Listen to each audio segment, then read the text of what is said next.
अच्छी खासी 100 नंबर गाड़ी बनाई थी। 100 नंबर हमने पुलिस के लिए 100 नंबर बनाई थी। हमारे बाबा मुख्यमंत्री नाम बदल देते हैं, 100 का 112 कर दिया। बताओ 100 से 112 में कौन सी पुलिस बदल गई? ये हमारे पुलिस के लोग भी जानते हैं कि सरकार जाने वाली है, इसीलिए मुस्कुरा रहे हैं।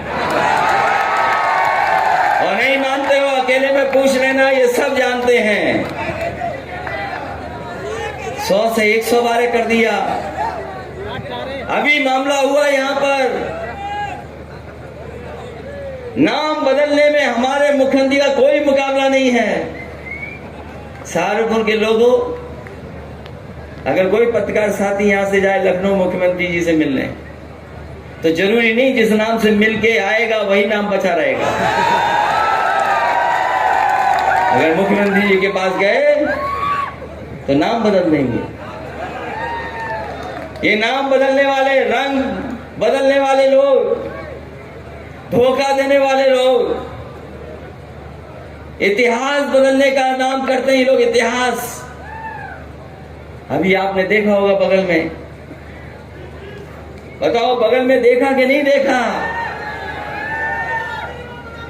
नाम बदल करके इतिहास मिटाना चाहते थे, लेकिन उन्हें बता दो ये वीरों की धरती है। ये वो लोग हैं जिन्होंने 1857 में इनके पूर्वजों ने अंग्रेजों को हिलाने का काम किया था। कौन भूल जाएगा? कोतवाल धन सिंह गुर्जर को इन्होंने 1857 में अंग्रेजों को हिलाने का काम किया था। जो इतिहास बदले गया, जो नाम बदलेगा, चुनाव आएगा तो उनकी सरकार बदल देगा। ये हमारे लोग हैं। इसलिए ये चुनाव का समय है। पिछली बार 4 जनवरी को तारीख आ गई थी चुनाव की। 4 जनवरी को आज हम और आप लोग अक्टूबर में बातचीत कर रहे हैं, एक दूसरे से मिल रहे हैं। अभी त्योहार चल रहा है, नवरात्र के दिन हैं, दशहरा, दिवाली, सब त्योहार मनाइए। और दिन नहीं बचे हैं, हिसाब किताब लगाओगे तो बहुत कम दिन बचे हैं। ये जो सरकार में बैठे हुए अन्याय कर रहे हैं उनके दिन बहुत कम है। और हमारा इतिहास बताता है, हमारी गाथाएं बताती हैं, कहानियां बताती हैं, हमारे जितने भी ग्रंथ हैं वो बताते हैं कि कोई भी अहंकारी हुआ है वो बचा नहीं है। अहंकारी को जनता ने सबक सिखाने का काम किया। ये अहंकारी तो है कि हम एफआईआर नहीं लिखेंगे, हम दोषियों को नहीं पकड़ेंगे, ये अहंकारी तो है। आपने गाड़ी से कुचल दिया, एफआईआर नहीं लगे थे। जब दल लड़े, समाजवादी लोग लड़े, हर जगह पर लड़े, गिरफ्तारी दी, पुलिस से टकरा गए, तब जाकर के देखो ये एफआईआर लिखी जा रही है, जेल भेजना पड़ा। बताओ गृह राज्य मंत्री, उनके बेटे पे आरोप और सरकार बचा रही हो, और जांच अगर करने कोई जाएगा तो बताओ कैसे जांच होगी? अगर कोई गृह राज्य मंत्री होगा तो पुलिस का कोई अधिकारी जाएगा तो पहले सैल्यूट मारेगा, सैल्यूट मार करके पूछेगा, और पूछने के बाद फिर सैल्यूट मारेगा, तब जाएगा। तो बताओ कौन सी जांच हो जाएगी? इसलिए साथियों, ये सरकार के लोग कुछ भी कर सकते हैं, इसलिए हमें और आपको सावधान रहना है। हमारे देश की पहचान है कि हम सब एक होकर के रहे हैं, हमारा समाज मिलजुल करके रहा है। दुनिया में जो हमारी पहचान है वो यही पहचान है कि सब जाति के लोग, सब धर्म के लोग मिल करके रहते हैं, एक साथ रहते हैं, एक छत के नीचे रहते हैं। ये हमारी पहचान है। ये इसीलिए कभी जात पर, कभी धर्म पर बात करते हैं, क्योंकि कारोबार और काम हमें जोड़ता है। कारोबार पे बात नहीं करेंगे क्योंकि कारोबार हमें और आपको जोड़ता है, काम हमें जोड़ता है, हमें और आपको, अर्थव्यवस्था हमारी और आपको जोड़ता होती है, इसलिए कारोबार पे ये बात नहीं करेंगे, कारोबार पे बात नहीं करना चाहते हैं, क्योंकि समाज जुड़ करके रहता है कारोबार से। कोई खेती करता है, कोई बुनता है, कोई पहनता है, कोई सिलता है, कोई काटता है, क्योंकि कारोबार हमें जोड़ता है। ये कारोबार को ठप कर रहे हैं, एक एक करके सब चीजें बेच दे रहे हैं, बिकना शुरू हो गई चीजें। हवाई जहाज बिक गए, हवाई जहाज जहां खड़े होते हैं वो एयरपोर्ट बिक गए। पहले हवाई जहाज बेच दिए, एयरपोर्ट बेच दिए, अब ट्रेनें भी बिक रही हैं और बाद में रेलवे स्टेशन भी बिक जाएंगे। सब चीजें बेच दे रहे हैं, सब चीजें। और जब सब चीजें बिक जाएंगी तो बताओ, जो संविधान में बाबा साहब ने जो हमें अधिकार दिए, उन अधिकारों का क्या होगा? क्या होगा अधिकारों का जो बाबा साहब भीमराव अंबेडकर जी ने संविधान में हमें मौका दिया, अधिकार दिए? ये चीजें जब बिक जाएंगी तो कोई नहीं हमें सम्मान देगा, कोई स्थान नहीं देगा। कोई सोच सकता था कि हवाई जहाज बिक जाएंगे, एयरपोर्ट बिक जाएंगे, पानी का जहाज जहां खड़ा होता है वो सब बिक गया। ये तार बेच रहे हैं, बिजली के कारखाने बेच रहे हैं, सब बेचे दे रहे हैं। और जो इतिहास को जानते होंगे हमारे लोग, याद करना, अंग्रेज आए थे इस देश में, अंग्रेज कारोबार करने आए थे। जो ईस्ट इंडिया कंपनी आई थी वो 2-3 चीजों का कारोबार करती थी। धीरे धीरे उन्होंने कारोबार बढ़ा लिया और अंग्रेजों ने एक कानून पास किया इंग्लैंड में, और उस कानून से वो जो कंपनी थी, जो कारोबार करने आई थी, व्यापार करने आई थी, ईस्ट इंडिया कंपनी, वो सरकार बन गई। केवल एक कानून इंग्लैंड में पास हुआ, उससे कारोबार करने वाली ईस्ट इंडिया कंपनी सरकार बन गई। और देखो भारतीय जनता पार्टी का खेल, एक एक कर करके सब प्राइवेट हाथों में बेच दे रहे हैं। हो सकता है एक दिन सरकारी कंपनी को बिक जाए और ये सरकार भी आउटसोर्स करके चले जाए कि हम नहीं चलाएंगे, आउटसोर्स होकर के सरकार चलेगी। सोचिए किस लिए लोगों ने अपनी जानें दी हैं। ये इलाका वो है जहां पर हिंदू और मुस्लिम एक होकर के आजादी की लड़ाई लड़े हैं। अगर तोपों से भी उड़ा दिया गया तो आजादी के दीवानों ने आजादी के लिए संघर्ष नहीं कम किया। यहाँ के नौजवान अपनी जान पर खेल गए और उस समय देश को आजादी दिलाने के लिए लड़ते रहे। ये वो धरती है। ये सब बेच रहे हैं, बेच देंगे, क्योंकि इन्हें केवल कुर्सी चाहिए, सत्ता चाहिए। हम समाजवादी लोग गरीब और किसान को आगे बढ़ाना चाहते हैं।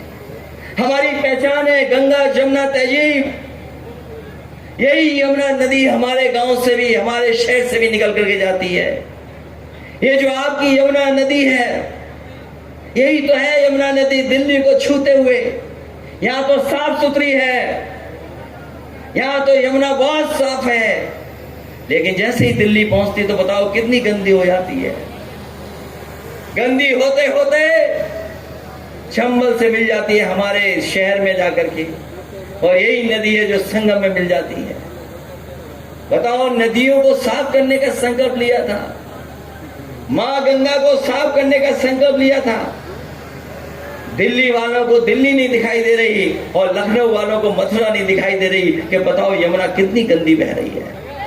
और जो हमारी मिली जुली तहजीब है, जहाँ हिंदू और मुस्लिम एक साथ रहते हैं, मिल करके रहते हैं, उस तहजीब को खत्म करना चाहते हैं, उस पहचान को खत्म करना चाहते हैं। लेकिन हम बधाई देंगे अपने किसानों को कि किसानों के आंदोलन से किसान एक हो गया।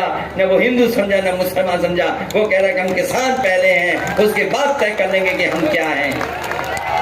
एक साथ से लड़ रहे हैं, एक साथ से लड़ रहे हैं, एक साथ से लड़ रहे हैं। बताओ, यही तो इलाका है जो चौधरी साहब को किसान के नाम से जानता है। चौधरी चरण सिंह, चौधरी यशपाल जी, ये वो चेहरे हैं, देखते ही हमें याद आ जाता है कि हाँ, यही हमारे किसानों के नेता हैं, हमारी यही पहचान है। बाबा टिकैत जी यही पहचान रही है क्षेत्र की। इसलिए आज हम आपसे जब चौधरी यशपाल जी याद कर रहे हैं, हम सब मिलकर के याद कर रहे हैं, तो हमें सोचना चाहिए कि आने वाले समय में हमारे प्रदेश का भविष्य कैसा हो, भविष्य कैसा हो। जो धुआं उड़ा करके सरकार चला रहा हो, उसके हाथ में रहेगी सरकार। सोचो कभी जो धुआं उड़ा करके सरकार चला रहे हो, धुआं उड़ा करके सरकार चलाते हो। बताओ प्रदेश में क्या किया आपने नाम बदलने के अलावा? क्या कर रहे हो? कौन सा विकास किया है? क्या विकास किया है? यही देवबंद को होकर के मुजफ्फरनगर और सहारनपुर की सड़क समाजवादियों ने बनाई, चमचमाती सड़क है, फ्लाईओवर चमचाता चले जाओ। कौन सा सब स्टेशन बनाया है बताओ? बिजली केवल महंगी की है, बिजली महंगी की है इन्होंने। और हमारे मुख्यमंत्री जी बिजली को इसलिए नहीं ध्यान देते हैं, बिजली पे इसलिए नहीं ध्यान देते हैं कि उनके प्लांटों के नाम नहीं कह सकते वो। हमारे पत्रकार साथी बहुत पूछते हैं हमसे, कभी कभी एक सवाल पूछते हैं कि कई बार जो भारतीय जनता पार्टी वाले कहते हैं, जिसमें इन्होंने कहा कि अपने पिताजी को वो इस नाम से बुलाते क्यों नहीं हैं। उसी पे हमने उनसे कहा कि बताओ बिजली का कारखाने का कभी नाम लोगे कि नहीं लोगे। और हम आज भी कहते हैं, यहाँ पर पत्रकार साथियों कह करके जा रहा हूं, जब मुख्यमंत्री जी आए तो उनसे कहना कि प्लांट का नाम बता दो, 3x660 super critical thermal plant. अगर एक बार कह दें, वो पता नहीं क्यों नहीं कहते हैं 3x660 super critical thermal plant. हमें नहीं पता क्यों नहीं कहते हैं। जब कह नहीं पाते तो बिजली कैसे बनाएंगे? जो कहेंगे वही तो करेंगे, इसलिए इनसे सावधान रहना इन लोगों से।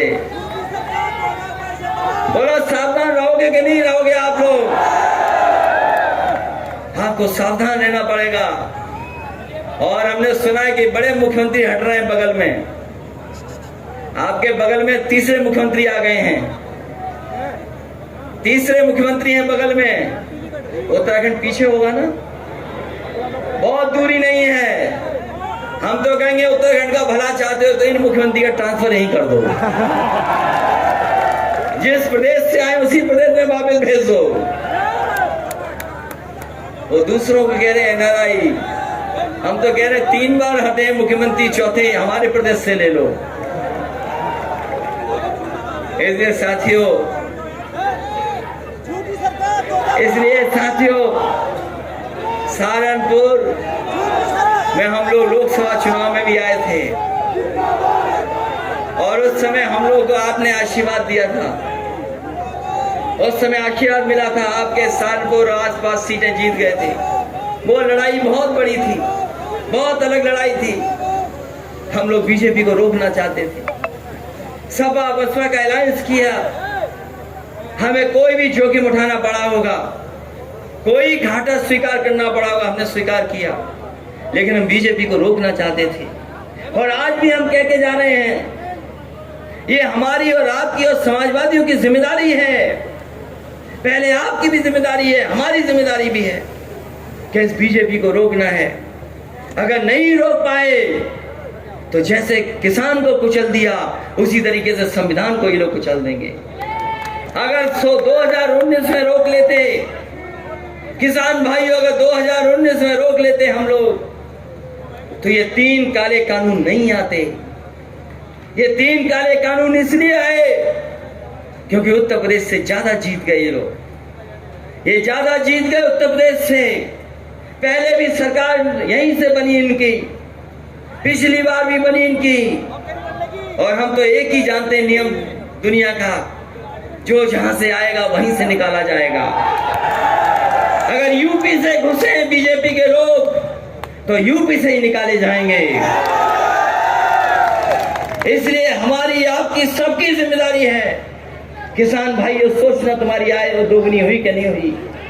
हमारे नौजवानों तुम्हारा भविष्य चिंता का है, तुम्हारे भविष्य में कुछ नहीं, आगे नौकरी रोजगार है नहीं, बेरोजगारी है ये। बताओ नौकरी रोजगार कैसे मिलेंगे? दुनिया के दूसरे देश में हैं, वहां के नौजवान अपना सपना देखते हैं, कोई ना कोई सपना ऐसा देखते हैं, उसके लिए काम करते हैं, मेहनत करते हैं और अपनी हासिल करने का काम करते हैं। उन पे मौके मिलते हैं, लेकिन जिस तरह की सरकार चल रही है उद्योगपतियों के सारे पर, हमारे नौजवानों को कोई मौका नहीं मिल रहा है। हमारे नौजवान जिनमें काबिलियत है, जो मेहनत कर सकते हैं, जो संघर्ष कर सकते हैं, जो दिन रात पढ़ सकते हैं, उनको कोई मौका नहीं मिल रहा है, कोई भविष्य नहीं। ये दुनिया की चीजें दिखाते हैं कि हम $5 ट्रिलियन इकोनॉमी कर देंगे, हम इतनी बड़ी इकोनॉमी कर देंगे।